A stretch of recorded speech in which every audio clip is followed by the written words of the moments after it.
नाथ त्यो भाग्यमा हुँदा होस् जन्ममा वा पर जन्ममा होस् भक्तादिमा एक भएर दास गर्छु म सेवा प्रभुकै चास हे नाथ यो पतितको अपराध बिर्से पक्री लगाम तल खस्न नदेऊ बिन्ती जो पर्छ दुःख यसमा सपना गराओ कृष्ण शान्ति रसको सरित भाउ पोल्यो पोल्यो काडा विषय भए भवले मलाई पाइन आश्रय कतैतिर हाय हाय चर्किरहेछ मनभित्र कठोर घाउ हे कृष्ण शान्ति रसको सरित भाउ यो देह पोषण जितनेक भारी खाए प्रभु हृदयमा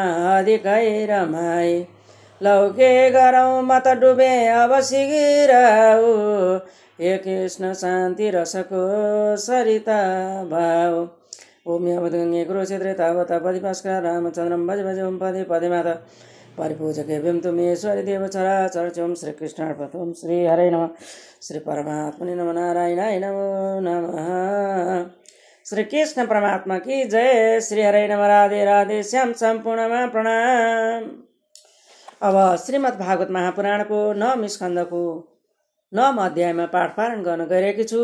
ओम श्री हरे नमः श्री सुखवाचः अंशुमासं तपस्तेपे गङ्गानाशं येन काव्ययां कालमाततं नाशकृतं कालेन समस्थितः दिलीपस्थूनं सुधादग्धं कालमेयवानं भगीरथं तस्य नाम पुत्रस्ते तेपेनं च सुमहत्तम दर्शयामासं तं देवी प्रसन्नं वरदास्मि ते इत्युक्तं स्वाभाविकरायां सशङ्कं सावनतो नृपः कूपीं धारयितां वेगं पतन्त्यां मे मयि तले अन्यथां भूतलं भेत्वां नृपं यास्यं रसातलं कृचालं न भुवं यास्यं नरा मध्यं मृतजन्मघं मृजामि तदग्नं कुत्रं राजतत्रं विचित्रयताम श्री भैरववाचः साधवो न्यासीनं शान्तां वयम्ब्रहिष्टां लोकपावना अरण्यतेहं ते सङ्गा शङ्खाचेतस्वानं अहं विदरे तारैस्तेषं ते वेगं रुद्रतो नानां शरीरिणां यस्मिन्नुं तमिदं प्रोतं विश्वं सजीवं तन्तुषु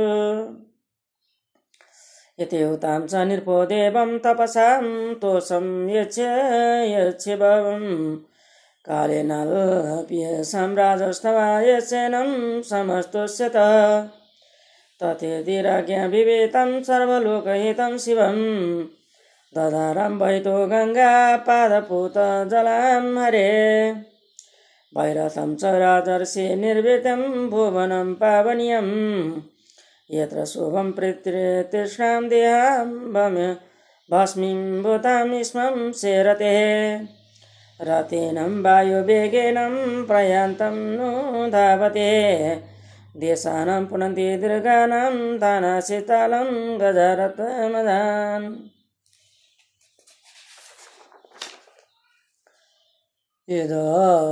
यजलस्य स्पर्शं मात्रेणं ब्रह्मदण्डहतामपि सगरात्मदा मदादेवं जम्बुके बलं देहभस्म्यमि भस्मीं भूताङ्गसङ्गेनं स्वधार्यं सगरात्मदा किं पुनं श्रद्धया देवी सेवन्ते धृतव्रता न हो तत्परासानं स्वयुधुनं यदि वदितम् अनन्तं शरणाभोजनं प्रसूतायां भवच छिन्द सन्निवेशं मनो यस्मिनं श्रद्धया मुनयो मला त्रैगुण्यं द्रुजादि त्वां सदो यतस्तनात्मा सताम् श्रुतो भगीरथा जय यज्ञं तस्य नाव परो भवत् सिन्धुद्वीपस्थानं तदा माधुयातोस्ततो भवत् ऋतुपणो नलसखो योग स विद्यामयानन्दलाल दत्त्वा न हृदयां चाभ्यं सर्वकाममस्तु तत्सुष तत्सुधा सस तत्पुत्रो मदयन् दीपं पनिर्निर्भ आहो मित्र साम्यं वये कल्माङ्गं द्रेघ्रेम मुतं क्वचित् वसिष्ठं सापाद्रवच्छयं बोधनपत्यं स्वकर्मणा राजोवाच किन्निमितो गुरो शापसौदाशयमात्मनं यदेतिं तुमिच्छामं कथयां नरहो यदि श्रीशुकवाच सौदासो मृगयां काञ्चीरचरणं रचो जगानं मुमोचं भ्रातरं सोथं गतं प्रतिचिकीर्षया सचिन्तन्यं नगनं राज्ञं सुधरोपधरो गृहे गुरवे भवतु कामायां पौतं इनेनं नरामिषम् परिवेक्षणामाणं भगवन्तानं विलोचनं कावच्छानं मजसा राजानं मसनपतकुन्दो रचोतं भविष्यति रचकृतं तद्वेदितं चक्रे द्वादशं वार्षिकं सोप्योपोजञ्जलिनादायं गुरुं सतु समुदत वारितो मदन्यापपुरोदारो सते पादयो जर्दहौ दिशौ खवं बनि सर्वं पश्य जीवमयं नृप राचेशं भागवमानं पादे कल्मा शतागतः व्याककाले दर्शनं मनोदुःखं दम्पती द्विजौ शूद्रातो जगृते विग्रहं तत्फल्यां हाकृतार्थनं वदं न भगवतं राचेशं साक्षिताधिष्ठाचपुरं महारथ मदयन्तां पदे वीरं नार्दमं कर्तुमहर्षि ध्येयेम्यत्पदाका मायाम् आकृतानां पतिं द्विजनम् दियोशं मनुषं राजनं पुरुषख्यानिं खिलार्थनं तस्मादसिं वदो वारं सर्वार्थवशमुच्यते येषं हि ब्राह्मणो वेष्टास् तपं शीलगुणान्वितः आर्यरार्धं ये वसु ब्रह्मा महापुरुषसंज्ञं संगीतं सर्वभूतात्मं भावेनं भूतेष्वन्ततिहितं गुणये स्वयं ब्रह्मर्षिवर्त्यनं राजर्षिं प्रवरादि विभो कथमहर्तिं धर्मज्ञं वदं प्रेत्रोरेवाजव तस्य साधुरपापस्यं भूर्गरस्यं ब्रह्मावादिनं कथं वदं यथा भवो एतं समन्तो भगवानम् यदयं क्रियते वचस् तयेमां खातं पूर्वतः न जीविते विना येनं क्षीणं तमृतकं यथा एवं करुणाभाषिण्यां विपपन्यम् अनाथवत् व्याघ्रं पशुमिवारकालतं सौदासं शापं मोहितं ब्राह्मणे बीजं द्वितीयाचां पुरुषादेनं भक्षितं शोचन्यं यात्मनोऽनुवर्षितं सतनं कुपितं सते यस्मान्निं भक्षितं पापं कामारयातं पतिशतया तथापि मृत्युराधानं दं कृतपर्ग्यं दर्शित एवं मित्रसां सत्त्वानां प्रतिलोकपरायणं तदस्थिनं समीदोग्रस्तं भर्तुगतिं गता विशापोद्वारशाब्देन मैथुनायं समुदतं विज्ञाय ब्राह्मणा शापं महिष्यां स निवारितः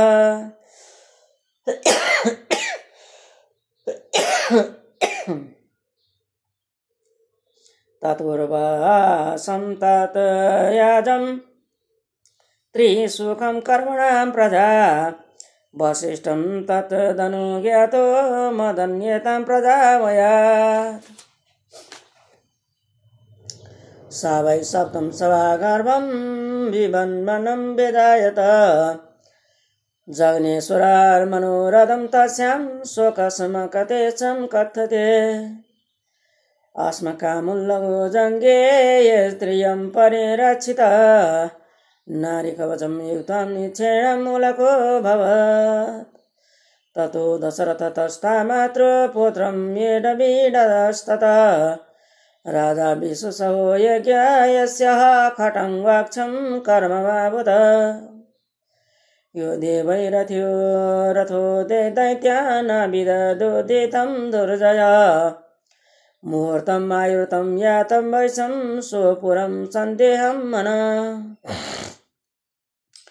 न मे ब्रह्मकुलात् प्राणां कुलदैवान्नं चातमकर्मदा न श्रियो न मयि राज्यं न दाराचार्यं वल्लभा न बाल्येऽपि महेतामर्चां धर्मधर्मीं रमते क्वचितः न पश्यं उत्तमलोचकाचानां दन्तकिञ्चनं वत्सवहम् देवैकामवरो दत्तो महं त्रिभुवनेश्वरै न वीडेतमहं कामं भूतभावनं भावना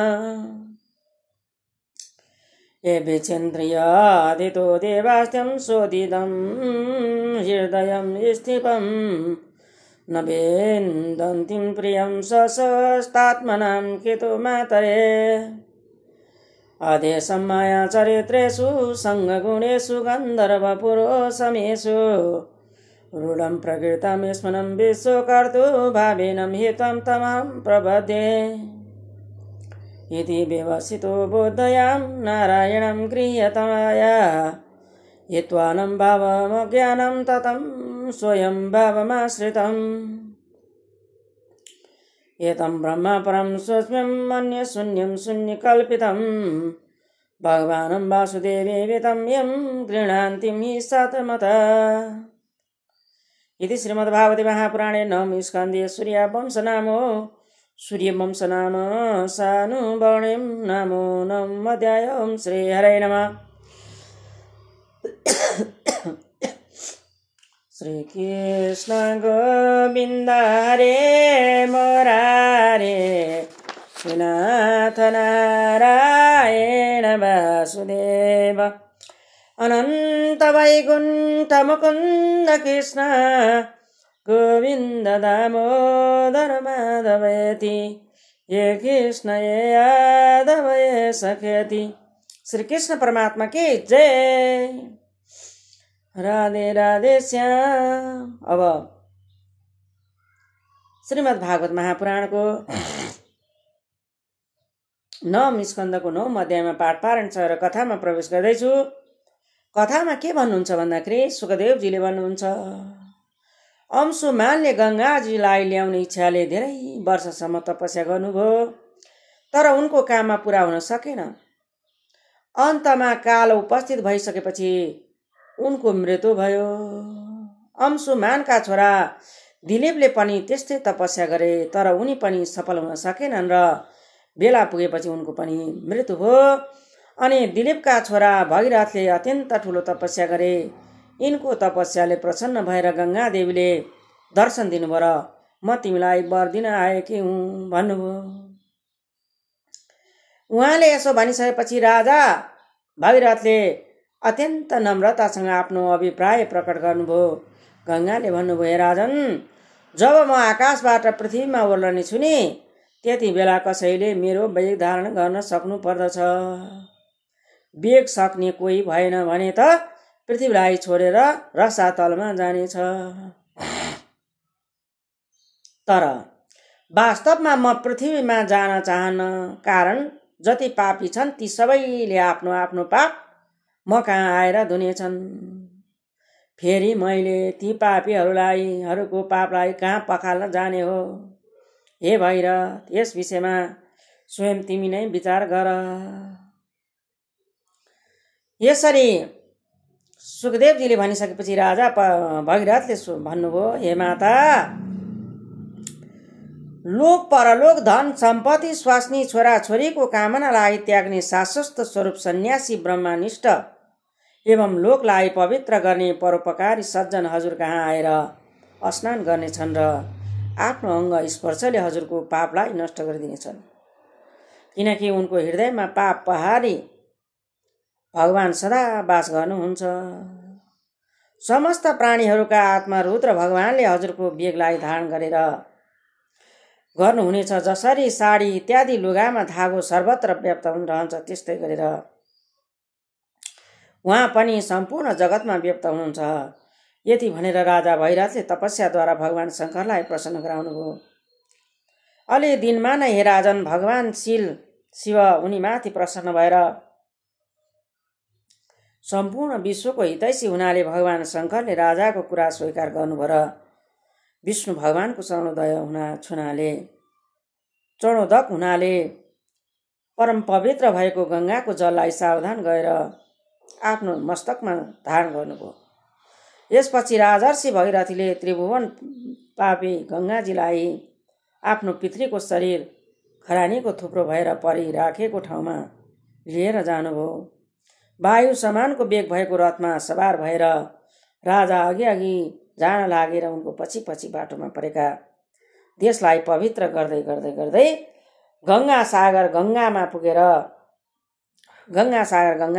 गङ्गाजीले सगरका डढेका छोराहरूको खरानीलाई आफ्नो जलमा बगाइदिनु भयो।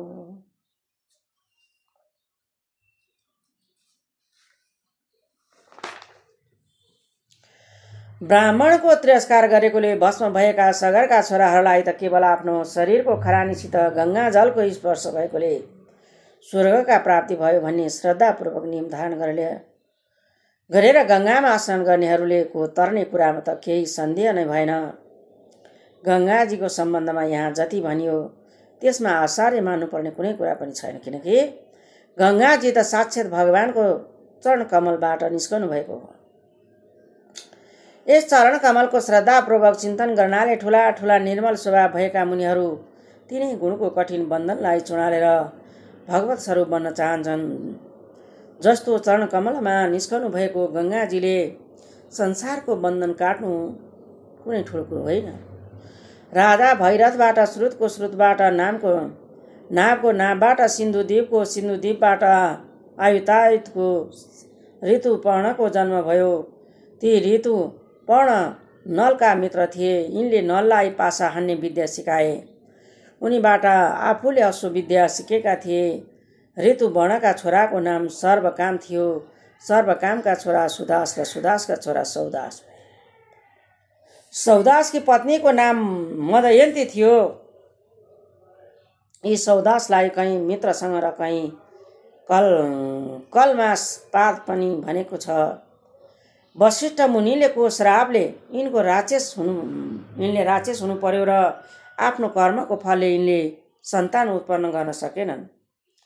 राजा परीक्षितले सोध्नुभयो, महात्मा सौदासलाई गुरु वशिष्ठले किन श्राप दिनुभयो त? यो कुरा जान्न मलाई इच्छा भइराखेको छ। कुनै गुप्त कुरा नभए कृपा गरी मलाई बताइबक्सियोस्। राजा परीक्षितले सोधिसकेपछि सुखदेवजीले भन्नुहुन्छ, एक दिन राजा सौदास शिकार खेल्न गएका थिए। वनमा दुईजना राक्षस मृगको रूप धारण गरेर घुमिराखेका थिए। राजाले एउटालाई मारिदिए र उनको भाइलाई छाडिदिए। त्यसैले राजाको यस कामलाई अन्याय सम्झेर दाजुको मृत्युको बदला लिन मानिसको रूप धारण गरेर राजभवनमा रहन लाग्यो। एक दिन राजाको घरमा वशिष्ठजी भोजन गर्न आएको मौकामा यसले मानिसको मासु पकाएर उहाँको सामुन्ने राखिदियो। वशिष्ठ भगवानले आफ्नो अघिल्तिर अवक्ष मानिसको मासु देख्दा क्रोध भएर सहसा यस कामले गर्दा त राक्षस भएस भनेर राजालाई श्राप दिनुभयो। यो काम त राजाको होइन राक्षसको पो हो भन्ने थाहा पाइसकेपछि उहाँले त्यस श्रापको अवधि 12 वर्षको गरिदिनुभयो। त्यति बेला राजा सौदास पनि अञ्जलीमा जल लिएर गुरु वशिष्ठलाई श्राप दिन उद्धत भएका थिए। तर रानी मदयन्तीले रोकेकोले दिशा आकाश पृथ्वी सबै जीवमय नै हुन्, तसर्थ यी तीक्ष्ण जल कहाँ छाड्नु भनेर विचार गरेर अन्तमा सो जल आफ्नै खुट्टामा छोडिदिनु भयो। यस प्रकारसँग मित्र अर्थात् पत्नीको कुरा मानेकोले यिनको नाम मित्र सह भयो।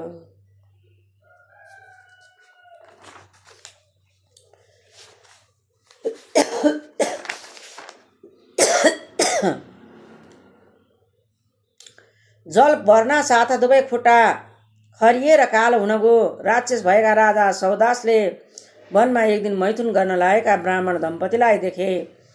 भोग लागेकोले कल्मासपादले ब्राह्मण चाहिँलाई समाते।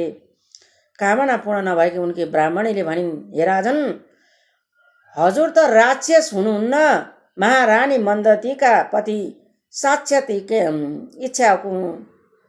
इच्छावाकुम वंशमा उत्पन्न हुनुभएको वीर महारथी हुनुहुन्छ। हजुरले त यस्तो अधर्म गर्नुहुन्न। मलाई सन्तानको इच्छा छ। अहिले यी ब्राह्मणको पनि कामना पूर्ण भएको छैन, तसर्थ मेरो पति यी ब्राह्मणलाई फिर्ता दिनुहोस्। हे राजन, यस मनुष्य शरीरबाट जीवको अर्थ, धर्म, काम, मोक्ष र यी चारै पुरुषार्थ सिद्ध हुन्छन्। शरीरलाई नष्ट गर्नाले सबै पुरुषार्थ नष्ट हुन्छन्। यसबाहेक ब्राह्मण तपशील र ठुला ठुला गुणले सम्पन्न छन्। प्राणीको हृदयमा आत्मस्वरूपले विराजमान भए तापनि अहङ्कार रादि गुणको कार्यले अप्रकट रहने पुरुषोत्तम परब्रह्माको आराधना गर्न चाहन्छन्। हे समर्थ धर्मज्ञ, जसरी पिताको हातबाट पुत्रको मृत्यु हुन उचित छैन, त्यसै गरी तपाईँ समानको श्रेष्ठ राजर्षिको हातबाट मेरा पति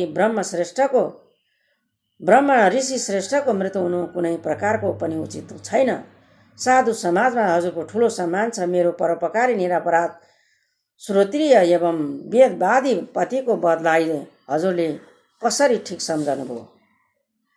होइन, यिनलाई खानै चाहनुहुन्छ भने पतिले पहिले मलाई नै खानुहोस्, किनकि यिनी बिना म त मुर्दा समान भएर म एकछिन पनि जीवित रहन सक्ने छैन।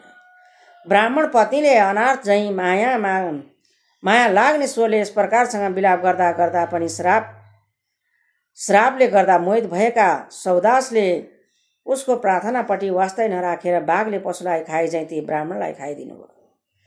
आफ्नो गर्भधानको निम्ति उद्यम भएका पतिलाई राक्षसले खाएको देख्दा ती सती ब्राह्मणीलाई उत्पन्न शोक भएर अत्यन्त झोकिएर राजालाई श्राप दिइन्। हे पापी, म कामले पीडित भइराखेको अवस्थामा तैँले मेरो पतिलाई खाइदिस्। हे मूर्ख, अब त रानीसँग गर्भाधान गर्नको निम्ति रति गर्न जानेछस्, त्यही बखतमा तेरो पनि मृत्यु हुनेछ। यस प्रकारसँग मित्र सहलाई श्राप दिएर ब्राह्मणीले आफ्ना पतिको हाडलाई बल्दो चितामा राखेर आफू पनि सती गइन् र पतिदेवलाई प्राप्त भएको गतिमा आफू पनि गइन्। आफ्नो पतिलाई छाडेर अरू लोकमा जाने उनको चाहना पनि थिएन। 12 वर्ष बितेपछि जब राजा सौदास श्रापबाट मुक्त भएर मैथुन गर्न तत्पर भएका थिए, त्यस बखतमा ब्रह्माजीको श्राप थाहा पाइसकेले रानीले उनलाई रोकिदिनु भयो। यति बेलादेखि उनले त्रिसुखको बिल्कुलै परित्याग गरिदिनु भयो। यस प्रकारसँग उनी आफ्नो कर्मको फलस्वरूप निसन्तान भएर रहे। केही दिनपछि राजाको आज्ञाले वशिष्ठले सन्तान उत्पन्न गर्नको निम्ति मदयन्तीलाई गर्भाधान गराए। मदयन्तीले 7 वर्षसम्म त्यस गर्भलाई धारण गर्दा पनि बच्चा पैदा भएन। वशिष्ठले अश्व पत्थरद्वारा गर्भमा प्रहार गरेपछि पुत्र उत्पन्न भयो। यसैले यसको नाम अस्मक भयो। अस्मकबाट मुलुको जन्म भयो। परशुरामले पृथ्वीलाई क्षेत्रहीन गराउँदा त्रिहरूले यिनलाई लुकाइराखेका थिए, त्यसैले नारी कवच भन्ने यिनको अर्को नाम भयो। पृथ्वी क्षेत्रहीन हुँदा क्षेत्रीय कुलको मूल प्रतक भएकोले मूल कहिएका हुन्। मुलकका दशरथका एडबिडका राजा विश्वसहका छोरा चक्रवर्ती सम्राट खटवाङ्ग भए। महाराज खटवाङ्गले युद्धमा देव शत्रु दानवहरूको संहार गरे। देवताहरूबाट अब मेरो आयु केवल 2 घडी बाँकी छ भन्ने थाहा पाइसकेपछि राजधानीमा फर्केर आए आफ्नो मन भगवानमा लगाइदिनु भयो। उनी मनै मनमा विचार गर्न लागे, मेरो कुलका इष्ट देवता ब्राह्मण हुन्। मलाई आफ्नो प्राण, पुत्र, धन, राज्य, पृथ्वी कुनै पनि उनीहरूभन्दा बढी प्यारो छैनन्। बालककालमा समेत मेरो मन अधर्मपट्टि गएन। मैले पवित्र कृति भगवानको अतिरिक्त कहिले पनि केही देखिनँ। तिनै लोकका मालिक देवताहरूले मलाई आफूले इच्छा गरेको वर दिन्छौ भनेका थिए, तर समस्त प्राणीहरूका जीवनदाता भगवानका भगवानमा मौन रहने हुनाले मैले उनीहरूसित कुनै भोग्य पदार्थ मागिन प्रभु। मन र इन्द्रियहरू अत्यन्त चञ्चल हुनाले यी देवताहरू सत्य प्रदान भए तापनि आफ्नो अन्तःकरणमा रहनुभएको परम प्रिय सनातन आत्मस्वरूप भगवानलाई देख्न सक्दैनन् भन्ने रजगुणी र तमगुणीहरूले कसरी देख्न सक्लान् प्रभु। तसर्थ अब म यी विषयहरूमा रमाउने होइन, यी म त मायाका खेल हुन्। आकाशमा देखिने गन्धर्व नगरको भन्दा बढी यिनको सत्ता छैन। अज्ञानले गर्दा यी विषयहरूपट्टि चित्त आसक्त हुन गएको हो। संसारका रस सच्चा रचिता भगवानको भावनमा लीन भएर विषयपट्टिको आसक्ति छाडी केवल उनैको शरण लिन लागेको छु। हे महाराज परीक्षित, भगवानले पहिलेदेखि राजा खटवाङ्गको बुद्धि आफूतिर आकर्षित गरिदिनु भएको थियो।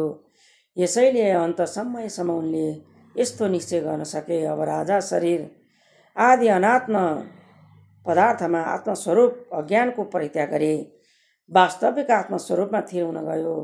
यो स्वरूप साक्षात परम ब्रह्म हो।